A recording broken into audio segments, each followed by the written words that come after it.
ನಗರಾಭಿವೃದ್ಧಿ ಪ್ರಾಧಿಕಾರದ ಅಧ್ಯಕ್ಷರಾಗಿ ಅಮಲ ರಾಮಚಂದ್ರ ಅವರು ಆಯ್ಕೆಗೊಳ್ಳುವುದು ಬಹುತೇಕ ಖಚಿತಗೊಂಡಿದ್ದು ಅಧಿಕೃತ ಘೋಷಣೆಯಷ್ಟೇ ಬಾಕಿ ಇದೆ ಎನ್ನುವ ಮಾಹಿತಿ ಲಭ್ಯವಾಗಿದೆ.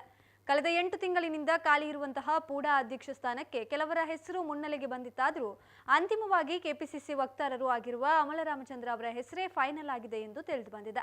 ಕಾಂಗ್ರೆಸ್ ಮುಖಂಡರು ನ್ಯಾಯವಾದಿಯೂ ಆಗಿರುವ ಭಾಸ್ಕರ್ ಕೋಡಿಂಬಲ ಅವರು ಪೂಡಾ ಅಧ್ಯಕ್ಷರಾಗಿ ನೇಮಕಗೊಂಡಿದ್ರು. ಶಾಸಕ ಅಶೋಕ್ ರೈ ಅವರ ಶಿಫಾರಸಿನಂತೆ ನೇಮಕ ನಡೆದಿತ್ತು. ಆದರೆ ಅವರು ಅಧ್ಯಕ್ಷರಾದ ಕೆಲವೇ ತಿಂಗಳಲ್ಲಿ ಶಾಸಕರ ಮಾತಿನಿಂದ ಮುನಿಸಿಕೊಂಡು ತಮ್ಮ ಸ್ಥಾನಕ್ಕೆ ರಾಜೀನಾಮೆಯನ್ನ ನೀಡಿದ್ರು.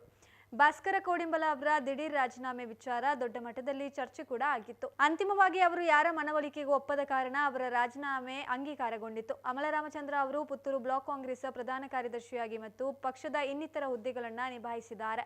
ಕಾಂಗ್ರೆಸ್ ಪಕ್ಷದ ಪ್ರಮುಖ ಭಾಷಣಗಾರರು ಆಗಿರುವ ಅಮಲ ರಾಮಚಂದ್ರ ಅವರು ಪಕ್ಷದ ಯೋಜನೆ, ಸಿದ್ಧಾಂತ, ಕಾರ್ಯಕ್ರಮಗಳನ್ನು ಪ್ರಬಲವಾಗಿ ಸಮರ್ಥಿಸುವ ಮುಂಚೂಣಿ ನಾಯಕರಾಗಿ ಗುರುತಿಸಿಕೊಂಡಿದ್ದಾರೆ.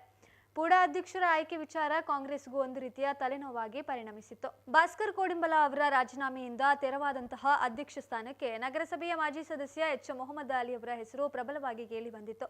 ಮೊಹಮ್ಮದ್ ಅಲಿ ಅವರೇ ಪೂಡಾ ಅಧ್ಯಕ್ಷರಾಗ್ತಾರೆ ಎನ್ನುವ ಸುದ್ದಿ ಎಲ್ಲೆಡೆ ಹರಿದಾಡ್ತಾ ಇತ್ತು. ಆದರೆ ಜೊತೆಗೆ ಇನ್ನಿತರ ಕೆಲವು ಕಾಂಗ್ರೆಸ್ ಮುಖಂಡರುಗಳ ಹೆಸರು ಕೇಳಿ ಬಂದಿತ್ತು.